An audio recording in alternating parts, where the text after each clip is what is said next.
In the name of God, most merciful, ever merciful, and may God's peace and blessings be upon His holy Prophet Muhammad and the purified members of his household and progeny. اللهم صل على محمد وآل Brothers, sisters, Assalamu alaikum wa rahmatullahi wa barakatuh. So we are going to recap very quickly where we left off in the last lesson. And inshallah we will continue to, so just to give a very quick overview, in previous lessons we established not only the infallibility of prophethood and prophets, but also the necessity of their infallibility. And we said that if the chain of transmission of the revelation is not infallible, then it defeats the purpose of divine wisdom from sending revelation and prophethood. And if the prophets the prophets themselves or any component of that chain of transmission is not infallible, is not entirely reliable, then we cannot use it as our safe means to accessing revelation or divine intervention in human affairs.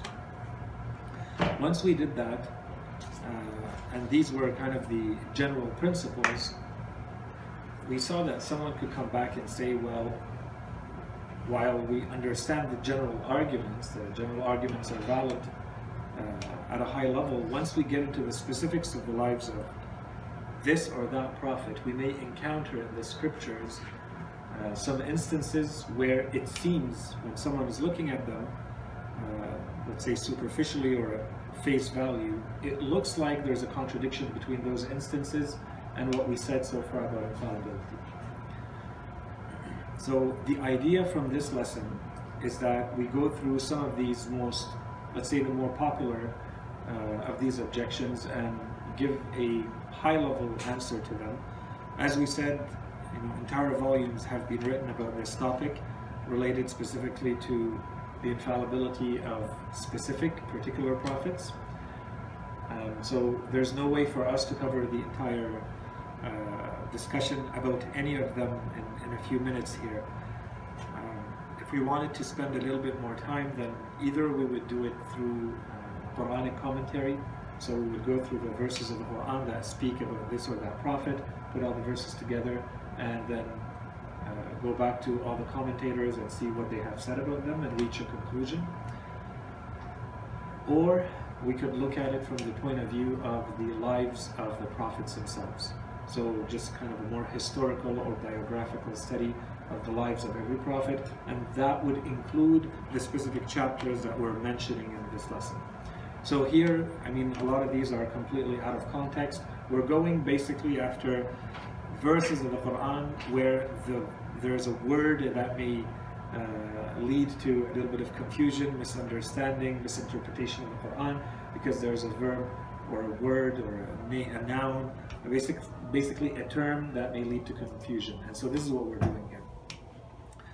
And if you remember when we started the series, we said that we called it general prophethood, Nubuwwa al-Amma.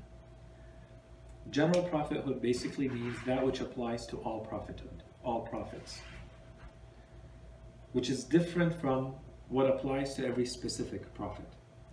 So what you usually study under general prophethood is things that apply to everyone. They're the universal rules related to all of prophethood, all of revelation, and those carrying it. That's why it's called the Nubuwwa al-Amma, general prophethood. And when you want to talk about this or that prophet, you want to talk about Adam alayhi salam, you want to talk about Yusuf, you want to talk about the Prophet Muhammad sallallahu alayhi wa alayhi, now you're talking about the Nubuwwa al-Khassa. You're talking about specific or a particular or individual prophethood. And then you would go into the life of that prophet and you see what's specific to that prophet. So in a way, this lesson is should really be placed under more specific or particular prophethood and not general prophethood. But I think it was placed there just to kind of complete the discussion about infallibility, because these, as we said, are well-known objections that the, I think, author did not want to leave hanging in the minds of people who may be asking about them in general. So he wanted to address them, even though it's a very, quick overview type of treatment. He's not going in depth in any of these. So as we said, the lesson is structured into 10 objections and answers, or 10 questions and answers. And I believe that we covered 3 of them, and actually the third one also covers the 4th, but we'll do a kind of a couple of minute recap on each one of them, and then we'll continue where we left off. So the first objection had to do with this idea of reward or merit of prophets. If infallibility is a divine grace, if it's bestowed upon the prophets, if it's granted to them, then why do they deserve any merit or any reward for any of the actions they do? And the answer to that, that's generally the objection, and the answer to that is, no matter how we explained prophethood until now, or infallibility of prophethood until now, there's nothing that we have said that should lead someone to think that there is a compulsion. There's never a necessity to act in a certain way, or to put it in a negative way, or in a negative voice. They never lose the ability to exercise their free will. And the key is there. For me to receive or not receive reward from Allah subhanahu wa ta'ala, the entire thing rests on the idea of my free will. If I have the freedom of choice to act as I wish, then I'm fully responsible for that action. To the extent that I have freedom of choice, to the extent that my action is voluntary, that I deserve punishment or I deserve reward. And there's nothing that we have said until now about the infallibility of prophethood, of prophets, that should lead someone to think that they're losing their ability to make a free choice. Okay, so no matter how we explain prophethood, we said it's additional knowledge, the feeling that Allah subhanahu wa ta'ala is present at all times, or their attachment and love to Allah subhanahu wa ta'ala, and there's an additional divine grace. So if we talk about the intentional aspect of their lives, where they are in control fully, for those, it's all dependent on, do they have a freedom of choice? Are their actions voluntary or not? Did we say that Allah subhanahu wa ta'ala is doing anything to limit their freedom of choice? If that is not taking place, then they deserve reward and punishment just like everybody else. And for that aspect of their lives, which we said it's a divine grace, it's above and beyond what any human being controls. We said this specifically applies to them because we said their infallibility starts from the moment they're born, and it goes beyond their knowingly not committing any sins. We're saying there's no forgetfulness, there are no accidental mistakes. So how is that secured? That's secured through the divine grace, as we said. Okay, and we'll talk a little bit more about that towards the end of the series, why that needs to be the case, although we already touched on it a few times. All that to say, for that component, well, that applies to our lives too. We have some of that too. Every human being has a component of their lives where Allah subhanahu wa ta'ala has created circumstances and managed the affairs of their world, and we're not responsible for that. That's beyond I should get no punishment, no reward for that component that I have no voluntary action in. Yeah. So I wanted to ask you a question. Yeah. I listened to your lecture last week, and Abdullah asked you the question about whether they can make a mistake or not. And you said they couldn't make a mistake. They can, but they don't. They can, but they That's don't. our belief. Yeah. And does that rule only apply for like religious issues, or also for like putting too much sugar in the tea, or having a math equation wrong? Is it also so that do you also not make mistakes outside of faith? We believe that they don't, and I thought the question was related to that. Okay. So maybe some components, some items, some issues may be related to faith. Generally speaking, from our perspective, superficially, we may say there are things outside of faith or not directly relevant to the revelation and the faith, but we believe that they don't make those mistakes either. And this is the divine grace. Okay. So, and this requires a completely separate topic. I think the lives of as individuals, they need to be studied more, infallibles. Because maybe one way to look at them is to just consider them normal people that Allah subhanahu wa ta'ala has chosen for this. But another way to look at them is to recognize that they're not normal people. They are exceptional people in every aspect, every term, every dimension in their lives, especially their intelligence. That's a very important ingredient, and that's why we said it's not random. Allah subhanahu wa ta'ala is not choosing these people randomly. They're not of average. No prophet or imam will ever be of, average intelligence and they're given infallibility. Not at all. Allah subhanahu wa ta'ala is choosing from among all of the humanity those people who have the most exceptional skills and giving them His mission to communicate to the people. Okay, so there are a lot of these mistakes that we talk about. Normal people with these exceptional traits usually don't make them either. Okay, but if we want to take it one level beyond, we say in their case, no, there is a religious dimension to everything they do, because that opens the door to jabbing. That opens the door to, can we follow them here or not? If they made a mistake here, then they may have made a mistake elsewhere too, including in revelation and in religion. If they forget something, if they confuse two things, that opens the door. That's why we say, like, in our belief, and this is not unanimous in all of the Muslim community and throughout the centuries, but in our belief and the manner in which we're teaching it, yeah, we're saying that they're infallible in every aspect and every dimension, from birth till death, in revelation and outside of revelation. Okay. Okay, so that was the first objection. The second objection is, we find in the words of the Imams and the Prophet many instances where they seem to be recognizing, admitting openly that they have made mistakes, and they're asking Allah subhanahu wa ta'ala, or committed sins, and they're asking Allah subhanahu wa ta'ala to forgive them. So how can we come back and say they have never committed any sins?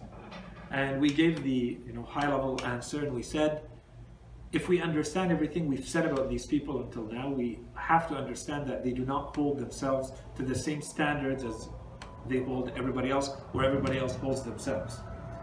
They see themselves as having a lot more duty and a lot more responsibility towards Allah subhanahu wa ta'ala. The presence, never being distracted from the presence of Allah subhanahu wa ta'ala, being fully in control, being fully disciplined at all times of every aspect, every dimension of their being. So the moment there's any distraction to that, then they consider that a grave sin, and they're asking Allah subhanahu wa ta'ala forgiveness for that shortcoming from their point of view, in their worldview, which certainly does not amount to a sin for anyone else. But in their dictionary, in their way of seeing the world, that is a shortcoming. That requires asking Allah subhanahu wa ta'ala's forgiveness. This is the general answer we gave to that second objection, and then we added, I think, 9 or 10 other theories or answers, possible answers. This is a question that has been addressed again and again by so many scholars throughout the centuries, so we gave a quick overview of multiple different answers that can be given to this one, so go back and review the last lesson if you need to. The third objection. We said in the previous lessons, when we talked about infallibility, in the scriptural proofs for infallibility, that there are verses in the Holy Quran talking about the effects of Satan, of the devil, on people. And we said that there's a limitation to what the devil can do once it reaches the prophets. And this is where we distinguish between the terms mukhlas and mukhlas in the Quran. And we said mukhlas basically means someone who seeks perfection, who seeks to get sincerity. Whereas mukhlas is someone, in the passive tone, someone who has been made sincere and pure. So if we're saying the Holy Quran says, and Iblis himself, Satan himself, recognizes that he is limited when he says, I'm going to deceive or tempt or seduce all of humanity except those who are mukhlas, he is openly stating that there's a limitation. Then how come do we find in other verses of the Quran that he seems to have an effect in their lives? He can play a certain role. There are some of his activities that seem to have a direct role in their lives.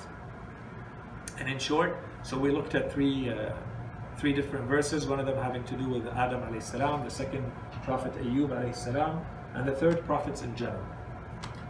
And we said when we look at all of these verses, none of them are implying or stating that the activity of Satan is leading any of the prophets to be deceived, and in the sense of ever thinking of committing a sin or committing a sin. Yes, Satan does have a certain activity, he plays a role, but that role, in the case of those prophets, has nothing to do with sinning. He is creating conditions where those prophets, for instance, may have a very difficult life. Those prophets are unable to play their prophetic mission in their lives as they want to, which is completely different from saying that he is deceiving them and they're thinking of sinning or they have sinned. And then specifically we said about Adam alayhi salam, and we're gonna, maybe Adam alayhi salam, we can leave it for the fourth objection because that's all it is, it's about Adam alayhi salam, so we're gonna come back to it. For Ayyub alayhi salam, we said there is nowhere where the devil has impacted his life in the sense that he wants to sin or he has sinned. What he has done is that he's created conditions where the life of Prophet Ayyub alayhi salam is extremely difficult. He's being put in through one test after another. And if we go back to the narrations, we see after every test, Ayyub alayhi salam is asking Allah subhanahu wa ta'ala for help, but in reality, he is gaining more faith. He's reaching a higher level of proximity to Allah subhanahu wa ta'ala, which was the entire point. Satan said if his life became more difficult, he would lose faith. We have to put him to the test. So he was put to the test. And Allah subhanahu wa ta'ala is showing Satan how this man, this one of my servants, is actually this attached to me. That the more I put him through these tests and these tribulations, the more he increases in faith. It's not that he decreases or he thinks of committing sins.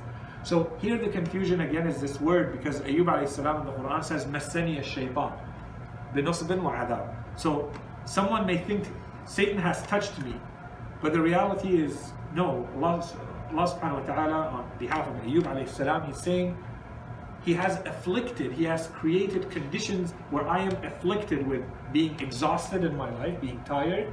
This is draining his life basically turned, as we said, in a living hell. Every dimension, every aspect of his life was being completely wiped out. His health, his family, his wealth, and so on and so forth. So at some point, Ayyub alayhi salam starts asking for Allah subhanahu wa ta'ala's protection and support, which has nothing to do with saying that he committed any sins. There's no sinning here. Okay, so again, it's a matter of how do you interpret the words. And as for the general verse which says that every prophet has a desire and yet Satan throws something into the desire. Alqa shaytanu fi umniyatih. Okay, in the desire of these prophets. So someone may think, what is he throwing? And then there's all sorts of fabrications here. Sometimes they say that he's able to kind of create hallucinations and dupe them and make it difficult for them to recognize what's really being revealed to them versus what's satanic. And I'm intentionally using these words. This is the source of the ideas of satanic verses, for instance. This is where it comes from. These fabricated narrations or stories where Satan has an ability to deceive the person receiving the revelation. So we've already talked about that because of the type of knowledge that they receive. It's impossible to deceive them. It's an existentially present knowledge. It's not a theoretical acquired knowledge, as we explained. So in these cases, then, what is this throwing into the desire that Satan is doing to the prophets? And in short, we said, he creates obstacles to their prophetic mission. So the desire of the prophets is to create a community, a humanity of guided people. Every time they will and intend to do something, to act, their intent is to create that kind of world. A world of justice, a world of guided people. And the role of Satan is to come and play his role and create obstacles and try to make them not reach those aims, those ends. This does not mean that the prophets themselves are thinking of sinning or committing sins. It has nothing to do with that. Okay? So this was the third. Now the fourth objection, we already talked about it in the last lesson, but very quick recap. And the way, funny, but that's the way it's worded in the book. So now we're talking specifically about Adam alayhi salam.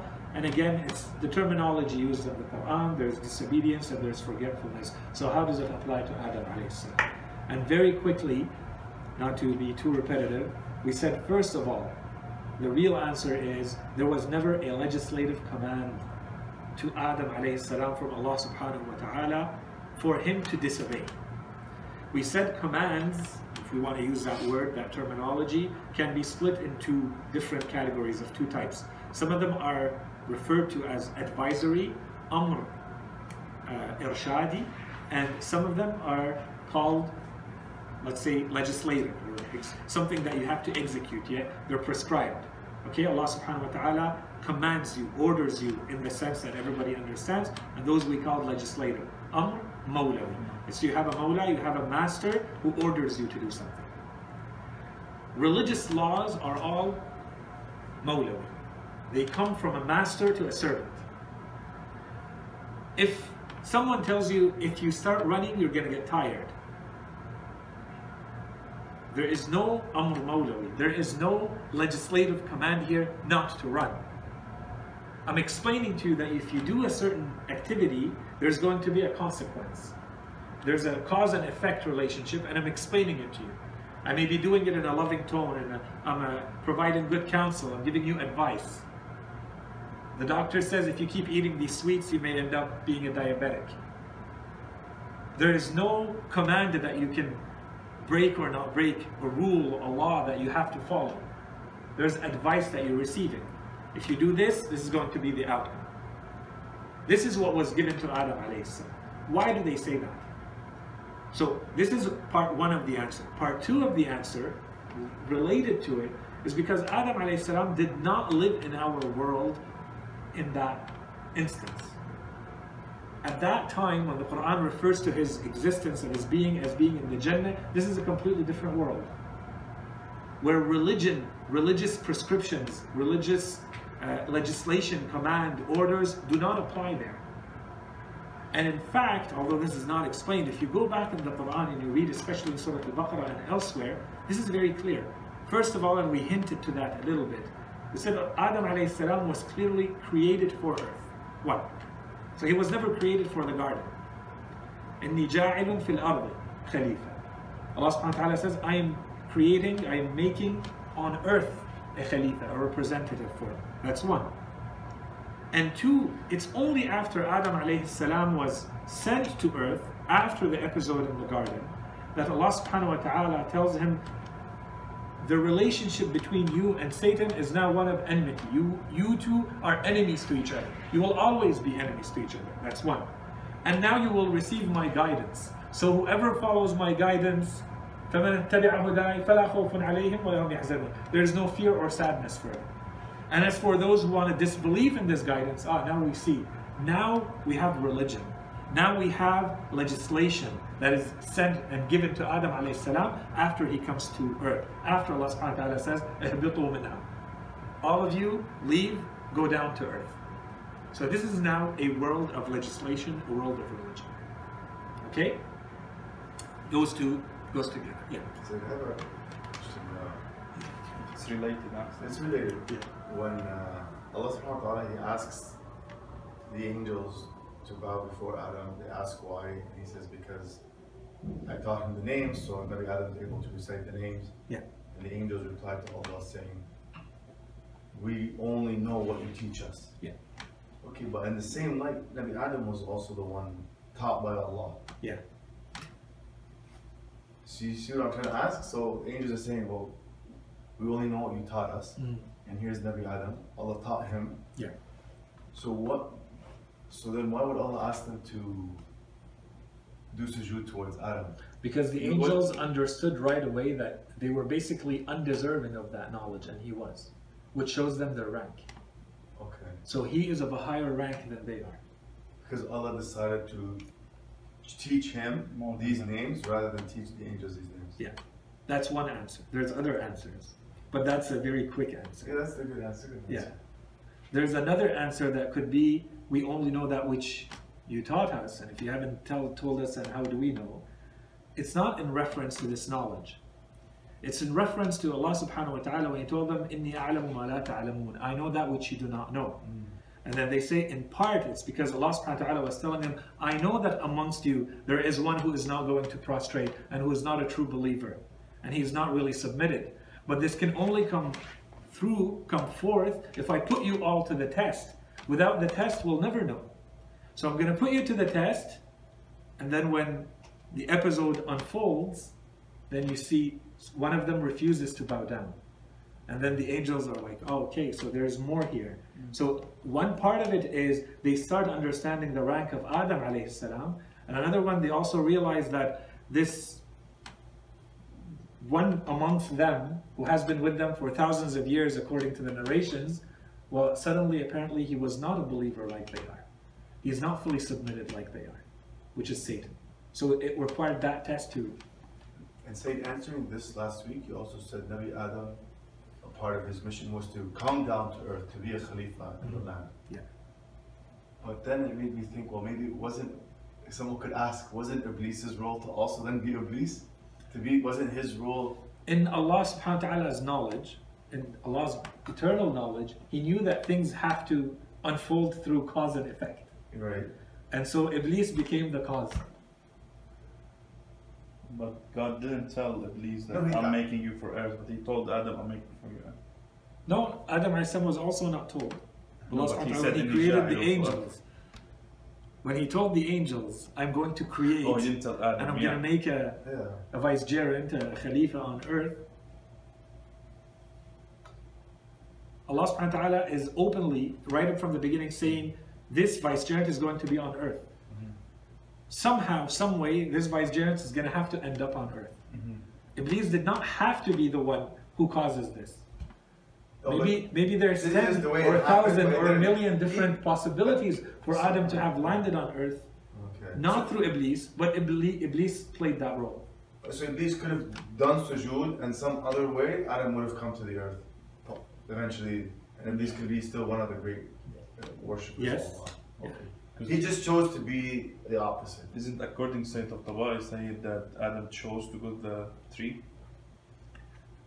In what sense? Like he wanted to go to earth. Not like he was tricked. No, he was tricked. He was tricked right? even in that. Even in Tafsir Yeah, Al-Quran? yeah. Okay. Because according to Sayyid Al-Tabari, basically it's the story is metaphorical. Yeah, he was And- saying that the love of Adam showing his love to Allah. So and the stuff. entire story is a metaphor to explain to us human beings, Oh, you all say human metaphor, beings. metaphor didn't happen? Oh. We don't know if it really happened or it happened this way or not, but that's irrelevant. The story to us is a metaphor to explain to us our relationship with the world and our relationship with the devil. If this does not happen, then why are we hardwired the way we are? This is our fitrah, is being explained to us through that story. Anyways, that requires we have to go through, that requires an extensive study. Fifth objection. So here basically the objection in short is, there are some verses of the Quran that seem to indicate that some of our prophets lie. So how can lying be compatible with infallibility? The first verse is Prophet Ibrahim alayhi salam, when he says, Inni saqim, I am sick. So this happened when he knew that the people that he lives with are about to leave. And he wants to stay behind because he wants to do something. He wants to destroy the idols. So he doesn't want to leave with everyone. So he tells them, Inni saqim, I'm sick. They leave and he goes and destroys the idols. Then they come back and they ask who did it. They're told there's someone by the name of Ibrahim who did it. They bring him and they told him, who did this? And he answers them, according to the Quran, قَالَ بَلْ فَعَلَهُ كَبِيرُهُمْ هَذَا فَاسْأَلُوهُمْ إِنْ كَانُوا يَنْطِقُونَ. So one way to understand it is, no or nay, I did not do it, basically that's the implied. The one who did it, he says no, the one who did it is the great one among them, among the idols. Go ask him, go ask them if you find that they have any speech, if they will speak to you. Okay, so those two verses kind of go together because they're part of the same story.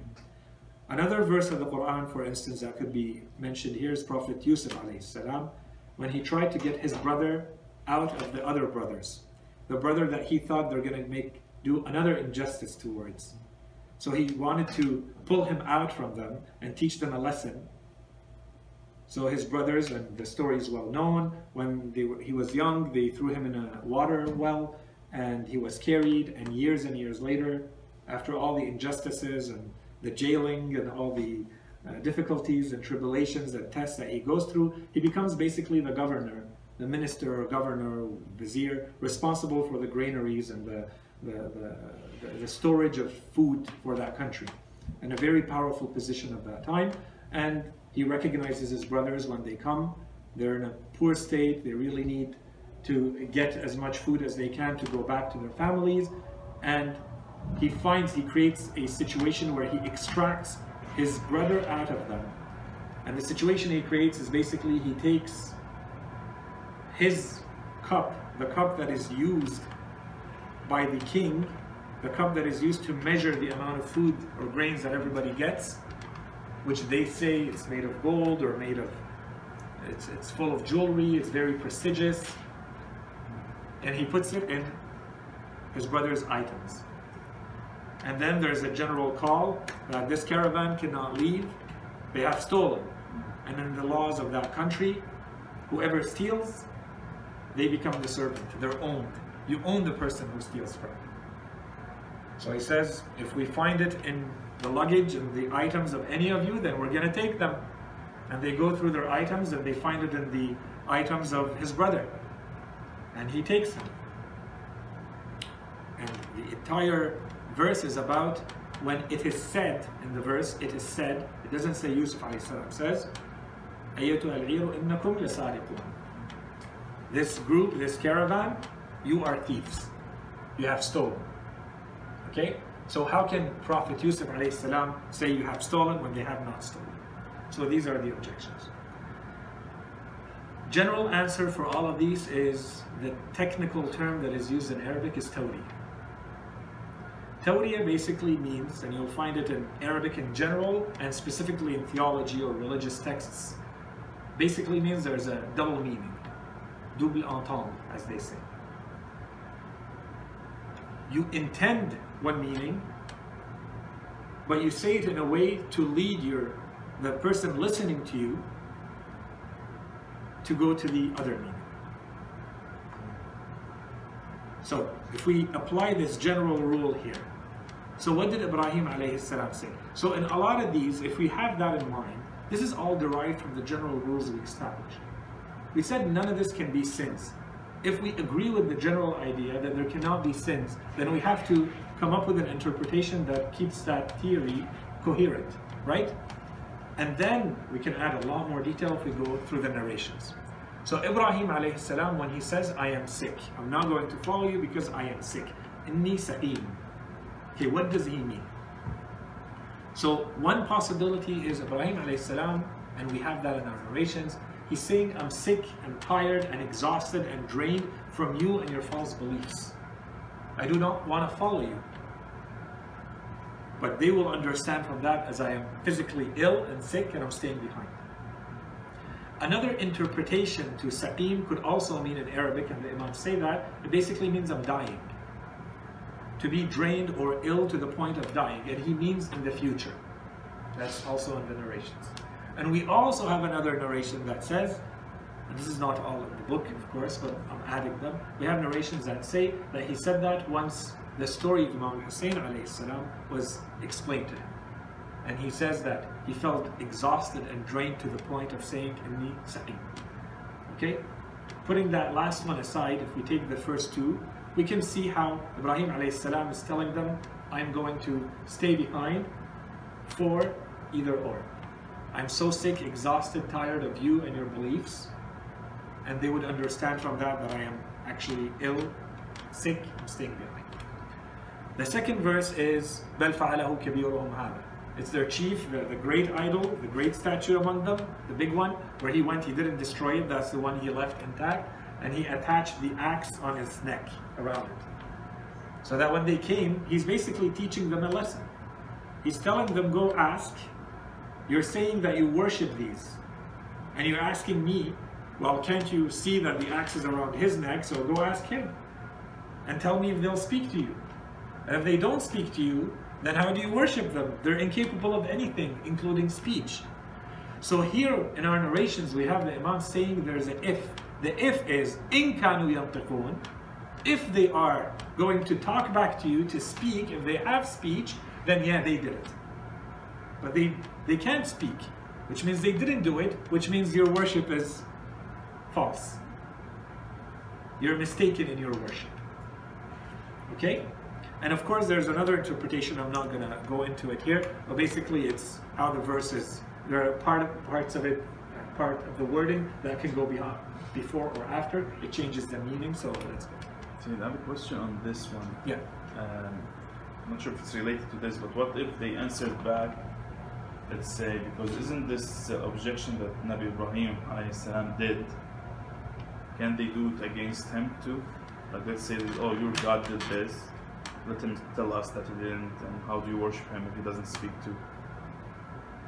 Yeah, so inshallah we're going to explain that in the next part, which is the miracles. Okay. So this is the divine reply. Okay. It's going to come through the miracles. Say The challenge. Tell your son, Tawri. and start paying extra attention. You might use this against you in the future. Possible. I have to be already careful. use it.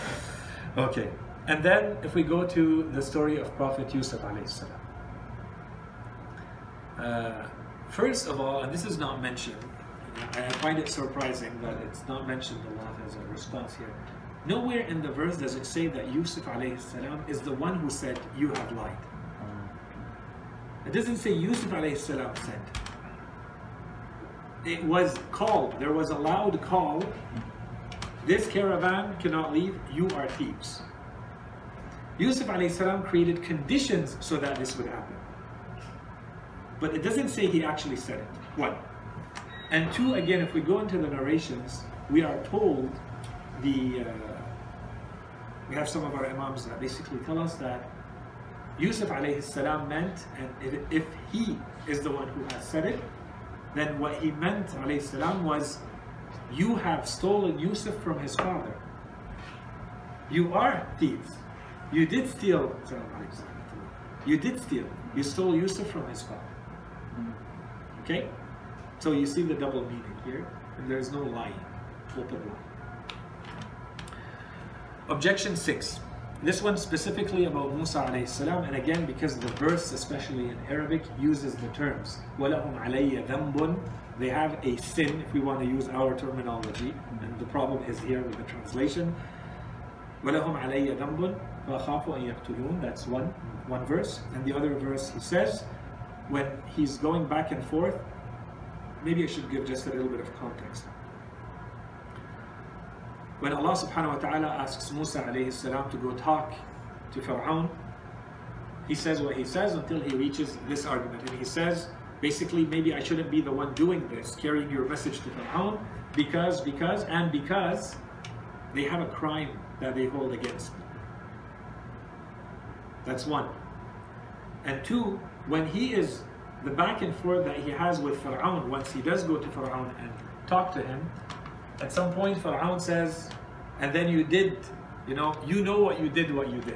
فَفَعَلْتَكَ الَّتِي فَعَلْتَ. And then he answers Musa alayhi salam, وَأَنَا مِنَ الضَّالِّينَ. I was misguided. The easiest translation is misguided, right? So if we put these two together, when he talks to Allah subhanahu wa ta'ala, he says, لَهُمْ عَلَيَّ ذَنْبٌ. They have a sin against me. And when he talks to Fir'aun, he says, I was misguided. So how is that compatible with infallibility? So first of all, in that story, the reference, the crime or the sin that he's referring to is there were two people, one of his people and one not of his people, of the Copts, and they were in a fight, and the one from his people called Musa alayhi salam to come help him. Musa came and hit the other man, and the other man died. So Musa alayhi salam saw that man died. It was not intentional. He did not try to kill him, but that man died. That is the crime or the sin being referred to in the first verse. When Musa alayhi salam tells Allah subhanahu wa ta'ala, they have a sin against me. When he tells Fir'aun, when he tells him, and I was misguided, it's a reference to that. one way to interpret this, one way to understand this, is to say, this is for argument's sake. Let's agree that I was misguided. So I left after I did what you say I did. I left, then Allah subhanahu wa ta'ala guided me. So I came back. This does not necessarily mean that Musa alayhi salam is openly saying I was misguided. It's for argument's sake. It's a rhetorical device. Let's not spend more time on that. Let's assume that I was really misguided. There was a misguidance here. I'll give you that. Okay? So that I don't dwell on that point. My point now is to get you to do what Allah subhanahu wa ta'ala is asking you to do. Okay? So that's the misguidance part. If we go in the narrations, there's also an additional part here that is added in the narrations. The misguided means, again, going back to Tawriyah, it means that I was lost. He's not dhalin in the sense that I am misguided, that I was actually physically lost in the city. This happened while I was lost. I'm a stranger here, I'm a foreigner, I'm not sure what's happening, and I came, I saw two people, I did what I did, and don't use that against me. Okay? That's a second interpretation depending on narrations that we can use. So if we go back to the crime, وَلَهُمْ عَلَيَّ ذَنْبٌ, what is he meaning? Is he really saying that I have done a sin? No, and the verse is very clear. The verse is saying they have a sin or a crime that they want to hold against me. He's not saying I committed any sins. He's saying they have something that they want to hold against me. And again, it's not that I'm afraid for myself. Am I really the best person for your prophetic mission when they already have something against me, which is I have killed someone? Is there sin here? No, there is no sin. Okay, so that's the answer to both of these. Objection 7. Objection 7 is a number of verses in the Quran, all of them amounting to the same thing. Allah subhanahu wa ta'ala in multiple verses of the Quran talking to the Holy Prophet, He tells him, and do not doubt. Okay, so here's one of the verses. And if thou art in doubt concerning that which we revealed to you, then ask those who have been reading the book. The truth has indeed come to you from your Lord, so do not be of those in doubt. لا تكونن من الممترين. This always comes back in 6 or 7 different verses of the Quran. So if Allah subhanahu wa ta'ala is ordering the Prophet, commanding the Prophet not to be of those who doubt, obviously the Prophet doubts, and this is a sin. How can you doubt your own revelation? How can you doubt your belief? The quick answer here is the Prophet is not in doubt. And we have, in fact, narrations where when this verse was revealed, we are told the Holy Prophet said, there is no doubt and I will never doubt. He says that. Okay? That's one part. Part 2 is, this is a rhetorical device, and it's well known amongst the Arabs that they refer to it, and we even have a narration from the Holy Prophet who says the Quran was revealed on this, based on this principle. It's a rhetorical device that basically means I talk to you, but I want someone else to listen. So while the Quran seems to be addressing the Prophet, sallallahu alaihi wasallam, the Quran is really talking to everybody else here. It tells them, do not doubt. And the easy answer to this is, in a way, to keep it short, in a way, it's as though the verses are saying, there is no doubt.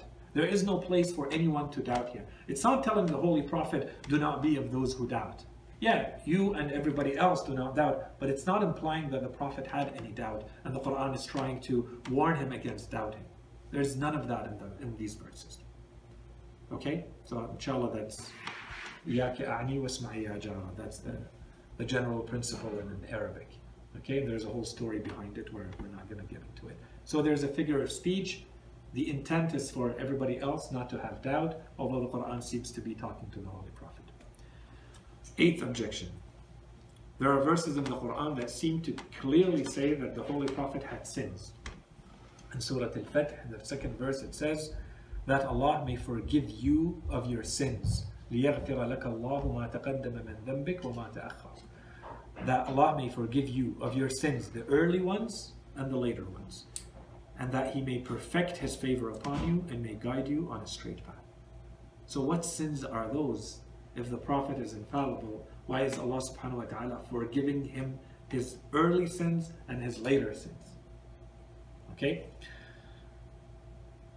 Here again, it's how are we using the terminology. The problem is if you don't know how the Arabs use those words, it's very easy, you fall in the mistake of thinking when the Quran, every time he says them, he means sin in the technical sense that we believe.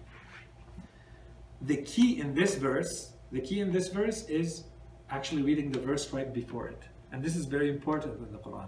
You can't just take specific words or a part of a verse or a verse on its own and not looking at the bigger context. We said this is the second verse in Surah Al-Fath. What's the first verse? Bismillah ar-Rahman ar-Rahim. Inna fatahna laka fathan mubina. This is Allah subhanahu wa ta'ala telling the Prophet, we have certainly granted you a great victory. What's the victory? The victory is when towards the very end of the mission of the Prophet, when he entered victorious in Mecca.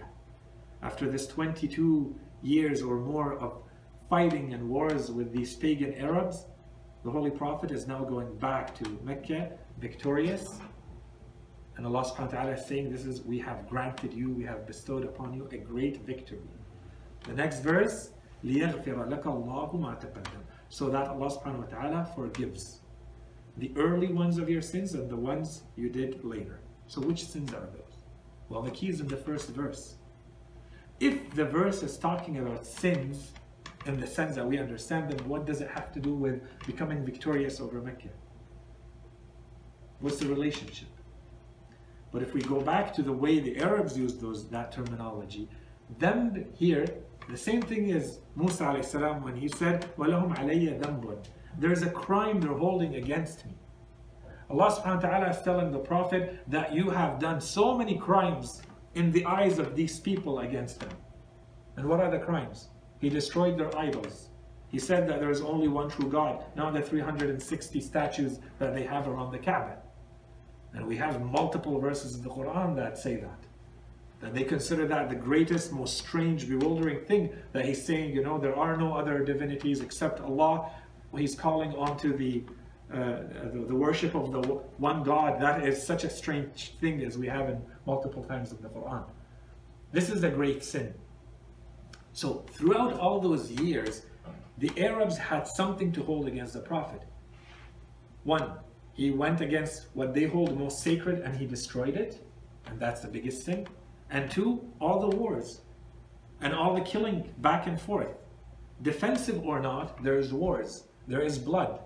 You are the leader that resulted in the killing of people from my tribe, you must be killed. Allah subhanahu wa ta'ala made the circumstances unfold in a certain way so as to make the Holy Prophet victorious over Mecca at the end. Which means what? Which means that he became basically the sovereign, the king, the ruler over Medina and Mecca. So every crime that was held against him before can no longer be used against him. So all the previous killing and the wars and the destruction of the statues, the idols, these are the crimes. And then, of course, we can add to that, in Arabic, the word ghafara, what does it mean? When the Quran says, لِيَغْفِرَ لَكَ اللَّهُ. Yaghfir basically means conceal. So Allah subhanahu wa ta'ala wants to conceal the crimes that were held against you. The ones that you did at the beginning of your mission and the ones that you have done recently against those people. So that no one can use anything against you anymore, even your worst enemies, because we've just made you victorious over it. And this is the link between this second verse and the one before it, which is إِنَّا فَتَحْنَا لَكَ فَتْحًا مُبِينًا, the first verse of Surah Al-Fath. The ninth objection. This one also requires a little bit of explanation. I don't think we have too much time to go into the details.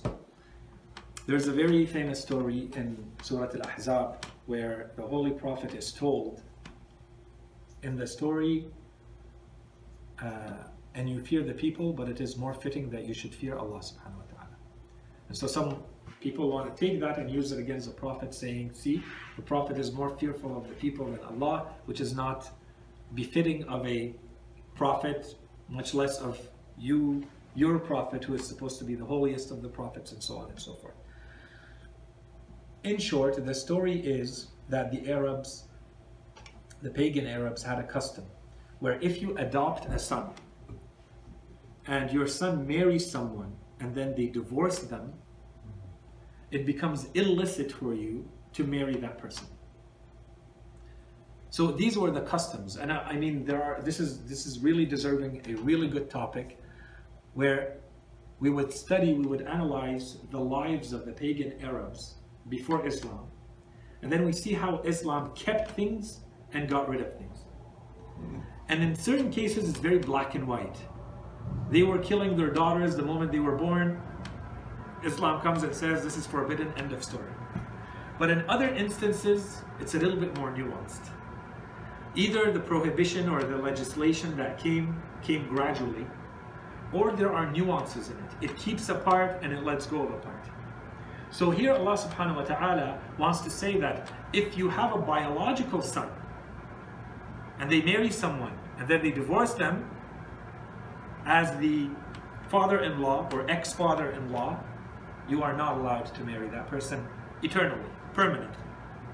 But if this is not your adopted son, if this is not your biological son, this is only your adopted son, you may marry them. Okay, and we're not going to get it. There's a sociological reason for that. This basically closes the door to another possibility of marriages. And in that context, they were required. In that world that they lived in, there were way too many women for the men. Okay? So, the Quran, what is it saying here? It's saying his adoptive son, the Holy Prophet, married someone, and then he came to the Prophet in a story with different interpretations that I don't have time to get into right now. And he told the Prophet, I want to release this woman from this marriage. I want to divorce her. And the Holy Prophet is now in the situation where, is he going to marry this woman or not? Why is this a special case? Because the Holy Prophet is not marrying this woman randomly. Allah subhanahu wa ta'ala had asked the Prophet to marry this woman to break the custom himself, so that people actually follow. Because if he doesn't do it himself, they will not follow. So the Holy Prophet here is in a situation where it looks like he's fearing the people. What are the people going to say? Reality is, the Holy Prophet is not really concerned about himself. The Prophet is concerned about the mission. What are people going to say about Islam? Are people going to remain Muslims if I do this or not? Is this one of those customs that are so deeply ingrained that will make people leave the religion? This is the main purpose and the main preoccupation of the Prophet. And no one can turn that into a sin against the Prophet. So this is more an instruction from Allah subhanahu wa ta'ala. On the one side, it shows us how the Prophet was strategic and careful and analytical. When he does something, he wants to time it right, he wants to do it right. And Allah subhanahu wa ta'ala comes in this case and tells him, don't fear the people. Do as you were told. You were told to marry this woman, marry this woman. If we go into the narrations, there is one additional layer that is sometimes added, which is the Holy Prophet knew from way before, when this man was married to Zainab bin Jahsh, when Zayd, the adoptive son of the Prophet, was married to Zainab bin Jahsh, Allah subhanahu wa ta'ala had informed the Prophet that she was one of his wives in heaven when she was still married. So the Prophet knew. فَتُخْفِي فِي نَفْسِكَ, in the verses it says, وَتُخْفِي فِي نَفْسِكَ مَا اللَّهُ مُبْدِيهِ. Allah subhanahu wa ta'ala is going to make manifest what is hidden in your heart. We've already told you, and this is how things are going to unfold. Okay? That's one part. The second part is, in the chapter of Al-Ahzab, chapter 33, and in general, and two verses specifically right after the story, this is a long verse, and then two verses later, you see the Quran comes back and talks in general about prophets. This is one instance, and there are many others, and I would invite you to go back and read Surah Al-Ahzab, see how many instances there is a mention of the Holy Prophet, and in what terms, in what tone does Allah subhanahu wa ta'ala talk about the Holy Prophet in Surah Al-Ahzab. right from the beginning when he tells them, and we have taken a strongly binding covenant from you and Nuh and Ibrahim and Musa and Isa alayhi salam. And then he comes back, ayat al-Tathir, the verse of purification in verse 33. And he comes back, the verses, Ya ayyuha Rasul, inna arsalnaka shahidan wa bashiran wa nadhira wa da'iyan ila Allah bi'idnihi wa sirajan munira. You are a lantern to the people, you are the guide to the people, and so on. These are all verses that are praising the Holy Prophet and showing his rank and merit and status. There's no blame or reprimand in these verses at all. So they cannot be twisted around. That's why I'm saying go back and see the context. 2 verses later, Allah subhanahu wa ta'ala talks about prophets. And this is, don't forget, in a context where people are trying to use any excuse they can against a prophet. And Allah subhanahu wa ta'ala comes back and he talks in general, and of course, here the meaning is about this prophet specifically. So, and I always add this, to me the tone is Allah subhanahu wa ta'ala comes to the defense of the Holy Prophet in the Quran, throughout the Quran. And here the verse 39, 2 verses later, it says, الَّذِينَ يُبَلِّغُونَ رِسَالَاتِ اللَّهِ وَيَخْشَوْنَهُ وَلَا يَخْشَوْنَ أَحَدًا إِلَّا اللَّهِ. Those who communicate the messages of Allah subhanahu wa ta'ala, of their Lord, and they fear Him, and they do not fear anyone except Allah. So don't you come back and say the Holy Prophet was fearful of the people. These are prophets in general, and in our belief, and the Holy Quran says, and the greatest one amongst them is Muhammad. So do not think that he is of those who is more fearful of the people than Allah subhanahu wa ta'ala. Okay, this is the 9th. Let's finish with the 10th objection very quickly. We have verses in the Quran that seem to be blaming. They have a tone of blame towards the Holy Prophet. One of those verses says, may Allah forgive you. Why did you grant them leave? عَفَى اللَّهُ عَنْكِ لِمَا أَذِنْتَ لَهُمْ. Okay, and another verse, O Prophet, why do you forbid upon yourself that which Allah has made lawful to you, seeking to please your wives? So there are people who take these verses and they say, see, the Quran is blaming the Prophet. It's reprimanding the Prophet, telling him, don't do this, this is a mistake, this is a... Okay, so that's one way to read them, and it's a completely mistaken way of reading these verses. The proper way of understanding and reading these verses is, this is a huge praise from Allah subhanahu wa ta'ala to the Holy Prophet. Allah is explaining the character of this man to everybody else. The Holy Prophet knows there are people who are going to act, they are hypocrites, they are munafiqeen. They have weak faith and they are going to be disruptive. But the Holy Prophet is too merciful. He doesn't want these people to go to hell so long as there is any hope for them to be guided. So when they come and tell the Holy Prophet, can you forgive us? We don't want to come in this battle with you. We have this excuse and that excuse. And the Holy Prophet tells them, yes, I've excused you. You don't need to participate in this. The Holy Prophet knows. So Allah subhanahu wa ta'ala comes and tells them, عَفَى اللَّهُ عَنْكَ لِمَا أَذِنْتَ لَهُ. Why did you give them permission not to participate? Because He's forgiving, because He's merciful. So Allah subhanahu wa ta'ala is trying to show them, in reality you're more deserving of punishment, but this man is protecting you. This prophet of yours keeps protecting you. He plays that role, the mercy role, the compassionate role. Other verses here, Allah subhanahu wa ta'ala is telling the Prophet, you make things that Allah subhanahu wa ta'ala has made lawful to you, you make them unlawful to you just to please one of your wives or some of your wives.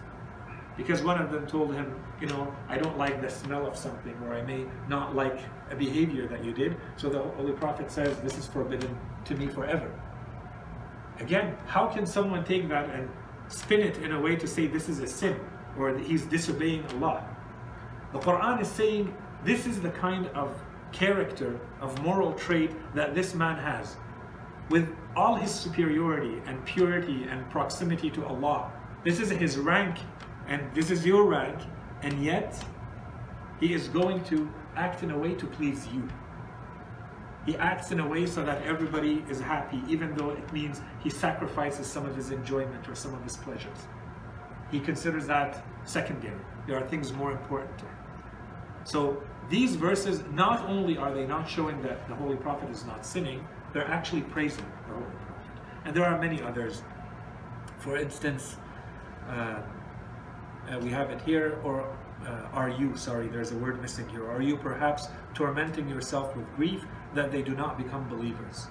لعلك باخع نفسك لا يكونوا مؤمنين. Allah subhanahu wa ta'ala is telling him, the Holy Prophet is torturing himself, tormenting himself, that these people are not becoming. This is not blame. No one can turn that into a sin from the Holy Prophet, saying the Quran is blaming the Holy Prophet. It's praise of the Holy Prophet for how much he cares for his people. And of course, again, Taha, مَا أَنزَلْنَا عَلَيْكَ الْقُرْآنَ لِتَشْقَى, we have not sent down the Quran to you so that you distress yourself. And they say, when these verse after verse, when they would be revealed to the Holy Prophet, he prays even more, he worships even more, and we have a lot of narrations to the point where his feet would get swollen and. So Allah subhanahu wa ta'ala revealed these verses to tell him, take it easier. We're not revealing all of this to you so that you torture yourself with worship. Okay, but the Holy Prophet would always say when he was told, do you not want me to be a grateful servant? Okay, I think I'm going to stop here. How many objections do you have, sir? We're done. This is the 10th one. The lesson is actually done. I wanted to finish with maybe 1 minute, very quickly. I'll just read the beginning of it, because I mentioned it a couple of times. I said that there are a number of narrations that go through these kinds of objections, specifically related to the infallibility of the Holy Prophets. So I mentioned earlier, I think 2 lessons ago, I said there are a couple that are to be found in a book called Uyun Akhbar al-Rida, and it's found in other ones, Ihtijaj and other ones, but I'm reading it from here and they're very long. I would need another 10-15 minutes to go through them. I thought I would just read the very beginning of it. So if you have access to this book, Uyun Akhbar al-Rida, the translation is so-so, it's not great, but it's in English, of Sheikh al-Saduq. So basically chapter 14, so each one of these is one long narration, one long hadith that we have from Imam al-Rida alayhi salam. So chapter 14 in that book, I'm just going to read the title as it's written here, and this is a translation of the Arabic. Chapter 14, Uyun Akhbar al-Rida, another session of al-Rida and al-Ma'mun, along with people from different nations, and they translated it here as rhetoricians. It's actually scholars from other faiths. In Arabic, عند المأمون مع أهل الملل والمقالات. So basically these are the scholars of other faiths, coming from other belief systems. Okay, as well as Imam al-Rida answers to Muhammad ibn al-Jahm, which is very famous, this very long tradition, regarding the immaculateness of the prophets, the infallibility of the prophets. So I'll just read the beginning just to give you the tone of it so that you understand. So after we have the chain, he says, when al-Ma'mun gathered together, again the rhetoricians, and men of religions from the Jews, Christians, Magi, and Sabians, and other scholars around Ali bin Musa Rida, each person stood up to ask a question, got a firm answer, and received such an answer that he got quiet as if they had put a stone in his mouth. Then Ali ibn Muhammad ibn al-Jahm, which is a famous scholar in his time, stood up and asked, O son of the Prophet of God, do you believe in the immaculateness or the infallibility of the prophets? Yes, replied the Imam. He said, then what do you have to say about the following verses? What do you have to say about what the exalted God says? Thus did Adam disobey his Lord and allow himself to be seduced. And what about the exalted God when he says, and remember the noon when he departed in wrath, and so on and so forth. And what do you have to say about when God says, Joseph, and with passion did she desire him, and he would have desired her, and when he says about David, and so on and so forth.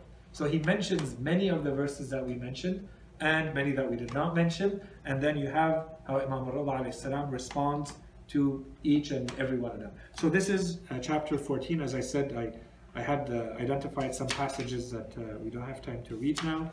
And then chapter 15, another long narration, another long tradition, in the same vein exactly, but this one is not with Al-Jahm, this one, or Ibn al-Jahm. This one is chapter 15, another session with Al-Rida alayhi salam and Al-Ma'mun. So this is Al-Ma'mun himself, the Khalifa in his time, the son of Al-Rashid. Al-Ma'mun, who was asking the Imam, objecting. Allah subhanahu wa ta'ala says this about Adam, says this about Yusuf, says this about the Holy Prophet. How can they be infallible? And Imam al-Rida alayhi salam answers question after question. And then at the very end, at the very end of this one, just want to see if I identified here or not. At the very end, he says, Al-Ma'mun said, O son of the Messenger of God, you have calmed me down and clarified what I had doubts about. May God reward you well on behalf of his prophets and Islam. And then Ali ibn Muhammad ibn al-Jahm, who was in attendance, added, then Al-Ma'mun stood from his prayer. He took Muhammad ibn Jaafar ibn Muhammad's hand, who was the uncle of the Imam, who was present in that meeting, and took him out along with the Imam. Al-Ma'mun asked him, how did you find your nephew? Muhammad ibn Jaafar ibn Muhammad said, he is a scholar, but I have never seen him associate with any of the men of knowledge before. So basically he's saying he has knowledge, but he's never learned that knowledge from anyone. So he's implying that the Imam has knowledge, but this is divine knowledge that the Imam is using to answer you. Al-Ma'mun said, surely your nephew is from among the household of the Prophet, about whom the Prophet has said, verily the pious ones of my family and the good ones of my offspring are the most forbearing of the people when they are young, and the most knowledgeable of the people when they are old. Therefore do not teach them, for they are more learned than you are. They do not bring you out of guidance, nor do they make you enter a door of loss. Then Ar-Rida went home the following morning. I went to his house. So this is the narrator. And I told him about what Al-Ma'mun has said and the answers of his uncle Muhammad ibn Ja'far. Then Ar-Rida smiled and said, son of Al-Jahm, do not be fooled by what you heard. Al-Ma'mun will kill me, and the sublime God will take my revenge against him. Okay, so these are chapter 14 and 15 of Ayun Akhbar Ar-Rida. There are long traditions. Maybe if we have time, we'll read it in the next time, or some passages. But in short, a lot of what we said, there's not perfect overlap, but a lot of what we said, we can find hints or clear indications of it to what is mentioned here, but it goes beyond. So there are mentions of other prophets. We didn't talk about Dawood alayhi salam. We didn't talk about Yunus alayhi salam, and other instances of the Holy Prophet. So with that, we have finished this lesson. Inshallah, we will continue with the series. And I believe the next topic is going to be about the miracles of the prophets, and it's supposed to be in a couple of lessons, so stay tuned for that. وصلى الله على سيدنا محمد وعلى آله الطيبين الطاهرين. اللهم صل على محمد وآل محمد. Okay, inshallah we're going to take a question from the sister and then a question from Hassan, and we'll end by this. Any questions? Zainab? Nothing? No? Is there any other quick question? Yeah, I have a question. Sayed, Okay. you mentioned in the first verse, and then in the second last one, there's a topic that came up last week, not here, somewhere else, and I'm curious as to how you would answer it. You see how the Prophet here is being described out of his love for his fellow man, that he's forgiving, and he's tormenting himself, and he's so upset that they're sinning and possibly going to be punished. So the question that was asked was, if the Prophet behaves this way, then why does Allah subhanahu wa ta'ala, knowing that A, B, and C and whoever else is going to commit sin and go to hell, why doesn't he show that equal concern or more concern for his creation that he knows that are going to hell, even though it's done through their free will? So I'm curious as to how you would answer that question. Is your question clear? The question is clear. So it all depends how we understand how Allah subhanahu wa ta'ala manages the affairs of this world. We believe that Allah subhanahu wa ta'ala has created all the conditions for these people to become believers. And the biggest one is having sent the Holy Prophet to them. So the Holy Prophet, being who he is, being chosen by Allah for this mission, Allah subhanahu wa ta'ala knows this mercy, knows who he sent to his people. You can't detach the mercy of the Prophet from Allah. Otherwise you're going to say the Prophet is disobeying, he's going too far. He's not going beyond, he is the mercy of Allah subhanahu wa ta'ala. The other way I think is a complete detachment. So you're saying Allah subhanahu wa ta'ala would use some other means, and he would show more mercy to the people than the Holy Prophet. I'm saying that Allah subhanahu wa ta'ala manages the affairs of the world through cause and effect. And the cause and effect that he has given these people, in addition to everything else, those people specifically are the Holy Prophet, or the Imams, let's say. That's it. This is all the chances you get. This is, I'm being fair and more. I'm using grace, and we talked about divine grace. I'm using lutf. That's all the lutf you get. It's a good question. أفلح من صلى على محمد وآل محمد.